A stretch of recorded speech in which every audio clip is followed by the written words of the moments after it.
Stop doing the same old marketing techniques that you've learned from the industry, from people of the past, from businesses of the past. Stop doing that.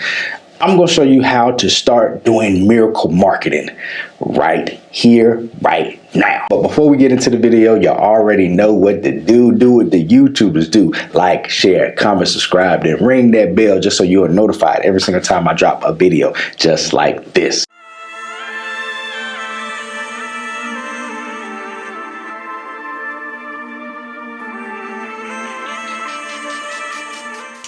Whoa.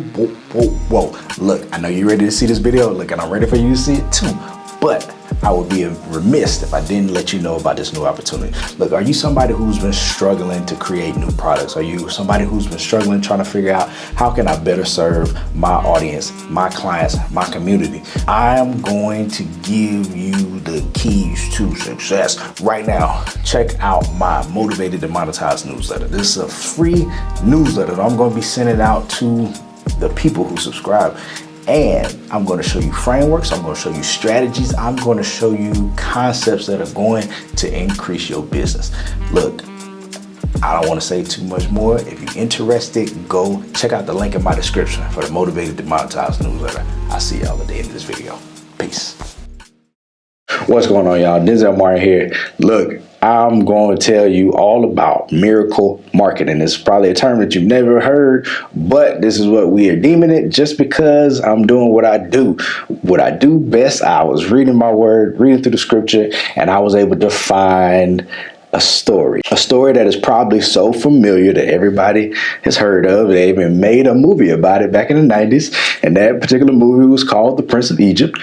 All right, we are talking about Moses, but we're talking about how God used Moses to conduct miracle marketing. Talk about how God was able to just show who he was, what he was capable of, and how the people can trust in him. So let's not wait any further. Let's go ahead and get into this message today. All right. So like I said, it's a crash course in miracle marketing, but I'm calling it This is Marketing 101. Y'all can meet me in Exodus chapters 3-4 and 7-8. I'm not going to read through everything. I'm going to paraphrase most of it, but you can read it in your off time. So you already know I like the CJB, the Complete Jewish Bible. That's where we're going from. All right, so in chapter 3, this is where we're starting from. This is where Moses first encounters God, right? God is watching Moses as he is tending after his father-in-law Jethro's sheep, and he uses this as an opportunity on Mount Horeb to speak to Moses, right? And he uses it in the burning bush, right? He uses the burning bush to lure him in because Moses had never seen anything so fascinating before, and this is their first time having a conversation, having a meeting. And he explains to Moses, this is what I need you to do.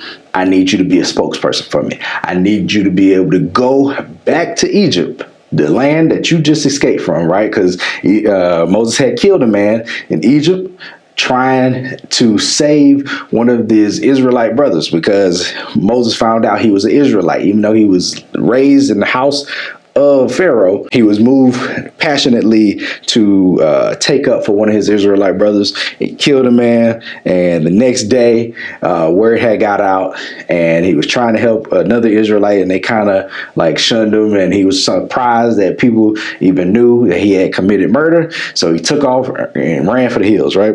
That's why I'm telling y'all can catch up, because it's so much ground to cover, but this is where we at, chapter 3.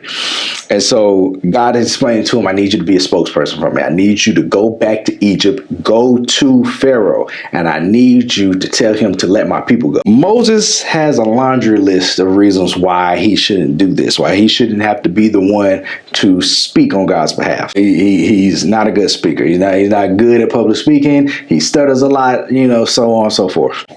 And he even goes on to tell God that even if I go and do this, the people still won't believe me, right? And so God tells him, hey, don't worry about that. I got you covered.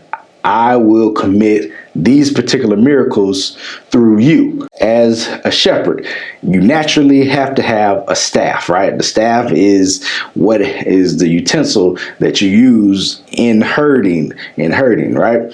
And so God told Moses, take the staff in your hand, and I want you to throw it out, right? He throws out the staff, and the staff becomes a snake, right? Moses Instantly scared, jumps back. Whoa, wasn't expecting that, right? But then God tells him, grab the snake by the tail. So he goes down, reaches it, grabs the snake by the tail, and the snake becomes the staff all over again, right? These are one of the miracles, one of the first miracles that he wanted to perform through Moses. But still, Moses had all these reservations. He was like, look, I don't want to do this. I don't want to be the one who got his talk. I'm just not good at this. I'm just not cut out. God, please choose somebody else, right? God got frustrated. He like, okay, fine. How about this? Your brother Aaron, he's good. He can speak. Ain't nothing wrong with him. Go and grab Aaron. Aaron is going to be a prophet of yours. He is going to be your spokesperson. So this is how it's going to work. God, me as God, I'm going to tell you, Moses, what to say. Moses, you go in turn, tell Aaron what to say. Aaron will go to the people. He will go to Pharaoh. He will speak everything that I need to be spoken. Cool. So that's pretty much how this whole thing happened. So this is where we get over to now, chapter 7. All right. And this is the first encounter that Pharaoh has with Moses and Aaron at the same time. And it says that Moses and Aaron did exactly what Adonai, God, ordered them to do. Moses was 80 years old and Aaron 83 when they spoke to Pharaoh. Adonai said to Moses and Aaron, when Pharaoh says to you, perform a miracle, tell Aaron to take his staff and throw it down in front of Pharaoh so that it can become a snake. Right? Moses and Aaron went in to Pharaoh and did this as Adonai ordered. Aaron threw down his staff in front of Pharaoh and his servants, and it turned into a snake. But this is the thing. God had also already gave them a disclaimer. He said, Pharaoh is going to become hard-hearted, meaning he is going to become stubborn. He's going to become bullheaded. He's not going to want to listen. He ain't going to want to believe nothing that you say. And God says that I'm even going to make him this way because I want to exercise my hand. I want to show my people just how powerful I have always been and always will be. Right? This is what God had a ultimate plan. He had the grand plan on how he wanted to get the people of Israel out of Egypt and get them out of slavery. But in the midst of them standing in front of him now, it says, but Pharaoh in turn called for the sages and sorcerers, and they too, the magicians of Egypt, did the same thing, making use of their secret arts. Each one threw down his staff, and they turned into a snake. And so Pharaoh pretty much hit it with I seen it before. Come on, bring in my guys. This ain't nothing. This ain't no real miracle. Here, y'all do y'all thing. The magicians did the black magic thing. They created snakes out of their staffs. But this is where it comes in. For the miracle, it says, but Aaron's staff swallowed up theirs. Nevertheless, Pharaoh was made hard-hearted, and he didn't listen to them as Adonai said would happen. All right, so what are we talking about here? We are talking about marketing. I know it doesn't seem like that way in the scripture, but let me break it down to you. Because what was happening was God made Aaron and Moses his marketers, right? And so in business, whether you could be a digital marketer, right? You could be a social media marketer. Or you could be a direct marketer.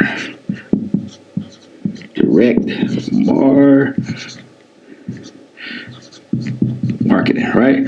You can be in any of these.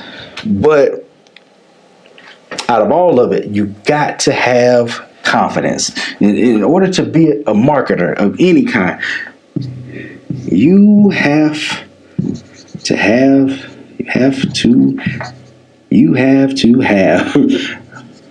confidence. Jesus, I'm over here writing. You got to have marketing. Duh. But you got to have confidence, right? Henceforth, why Aaron had to be included into the mix, because Moses wasn't confident enough to do the job himself, which was fine. God found the workaround and still got what he wanted out of this whole entire situation. But you have to have confidence. In order to be a marketer, you got to have confidence. What is marketing truly? If you read the book This is Marketing, right? Under the same title, This is Marketing by Seth Godin, right? Incredible book. And I love how he really tells you what marketing is outside of industry jargon. Marketing really is helping people to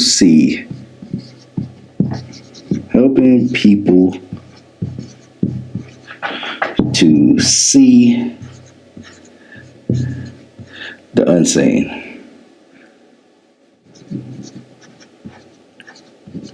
Bam. Helping people to see the unseen. What are people not seeing? And this is the beautiful parallel between what I'm talking about and what the word is talking about, right? Because the people of Israel had been in slavery for a long time already. And they were so accustomed to being slaves that God had to show them that I haven't forgot about y'all, and y'all shouldn't have forgotten about me. I'm the God of your ancestors. I'm God of Abraham, Isaac, and Jacob. So there's no reason why you should have forgotten me or forgotten the things that I can do and have done, right? And so that's why he needed Moses and Aaron as his marketers, as his spokesperson, as his ambassadors to go down and really show before everybody who the great I am is.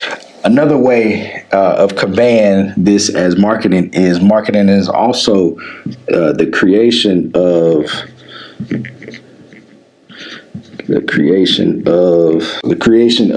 culture, right? They're creating a culture around God. God was in their lineage. It was in the lineage of the Israelites. So God was a part of their culture from day one, right? It's also the creation of affiliation, right? They have been affiliated with God since birth. So there's no reason why they should have no recollection of him and what he's able to do for them, right? And it is also the creation of change. Yeah, they may have been slaves for a mighty long time, for years and years and years, but now this is where the change comes. And God had to send in his change agents, marketers. You are change agents. We are all marketers or something. It don't matter what business you are in the business of marketing. You are in the business of marketing whatever that particular industry is. So, for example, I do information marketing, right? I market the information that people need, the information that people want. But the medium that I use is scripture. Right? I'm teaching you about marketing through the lens of the Bible, of the word, right? So that was the first miracle that was performed, the snake, right? And then the next miracle was Moses and Aaron going before Pharaoh once again, this time on the bank of a river. They was telling him, hey, let my people go. If not, I am going to turn the whole Nile River, all the water, into blood, right? And they did exactly that. But it also says that Pharaoh was still stubborn. He went back to his magicians, said, hey, y'all go in again, make it happen. They also turned water into blood, so they weren't impressed, right? Then it says that the next time they go back to Pharaoh again, they say, hey, go in to Pharaoh, say to him, Adonai, here's what Adonai says, let my people go. If not, I will strike all your territory with frogs. The river will swarm with frogs. They will go up into your palace and go into your bedroom, onto your bed. They are pretty much going to cover everything and everybody. Pharaoh wouldn't listen. So what did they do again? They orchestrated just like God said. They raised up Aaron's staff, and the frogs, they emerged. They came from everywhere, was on everything. But again, Pharaoh was not impressed. He was hard-hearted. This is still old news. Magicians, come on in. Magicians, they did the same thing. They brought about frogs, right? But this particular miracle that happened, this is the turning point, because it says that then Pharaoh summoned Moses and Aaron and said, intercede with Adonai, intercede with God, and take the frogs away from me and my people, and I will let the people go and sacrifice to Adonai, right? So pretty much he's saying, I will release the people of Israel. No hard feelings. We can stop. We ain't got to keep going, right? We ain't got to keep going tit for tat. And so him and Moses, they actually agreed. They shook hands on it and said tomorrow. But in the back of his head, in the back of his mind, in his heart of hearts, he knew that he was not going to let the people go. And God also knew, because God said, I'm going to make him hard-hearted. I'm going to keep this thing going. But Moses went back to God. Moses told God what the agreement was. God said, okay, cool. I'm going to kill all the frogs. They killed all the frogs. And then everybody in the land had to heap up all the frogs and burn them pretty much just to get them out of there. But again, he didn't do what he said he was going to do. So the next miracle was provoked. All right. So then God told Moses and Aaron, all right, go back before Pharaoh. Tell Pharaoh, I'm going to strike the ground. You're going to strike the ground with your staff. You're going to turn the dust into lice. And the lice are going to go all throughout Egypt, right? And so they did exactly that. Struck the ground. The dust of the ground turned into lice, and it spread throughout all of Egypt. Now, this was the one miracle that the magicians were not able to copy. They were not able to be successful. And these were their exact words. The magicians tried with their secret arts to produce lice, but they couldn't. There were lice on people and animals. Then the magician said to Pharaoh, this is the finger of God. But Pharaoh was made hard-hearted so that he didn't listen to them, just as Adonai said that it would happen. So we all know what happens next. We see how we play out. And again, I encourage you to read through the scripture, continue to read through the book of Exodus, because you already know what happens next. Comes forth the Red Sea, the parting of the Red Sea. But as soon as they were not able to keep going, this was the turning point. This was where all the miracle marketing had finally paid off. When the magicians themselves and the people themselves started to admit that God is real. God is no joke. That because what happens right after that is another miracle where God tells Moses and Aaron to bring forth the locusts. And the locusts, they were the worst. They came and they destroyed all of Egypt to the point where Pharaoh was just like, all right, I'm ready to stop playing games. But he just couldn't. He didn't stop. He continued to be hard-hearted. He continued to be stubborn and didn't want to admit that he was defeated by God. If I could sum up this whole video of what is miracle marketing, miracle marketing is doing and showing and crafting the things that are unseen. It is helping people really get a culture of whatever your product is, whatever your service is, whatever your business is. And even though you may have naysayers, and even though you may have other marketers who are able to do some of the same things, that are maybe able to write the same copy, that are able to write just as good as anybody in the industry, that are able to get just as many sales as you, if not better. But when it comes down to miracle marketing, when you are able to show what people just cannot see, which is when you can provide so much value that it is undeniable, that is when you have truly tapped in to your game. So look, I hope that this video was valuable in some shape, form, or fashion to y'all.